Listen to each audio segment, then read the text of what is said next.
một tắc ta con ta ôi ôi ôi thằng thằng ta một tắc ấy ta đã lên cả chục ban tắc chua chua cháy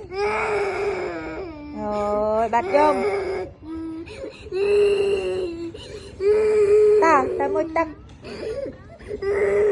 ôi một tắc này Chị chụp này đây hả? một tắc này kìa mà bị ôn của ba thôi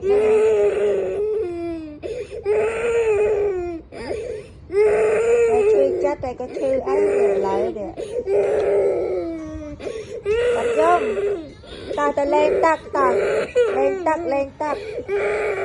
xóa tắc muôn đấy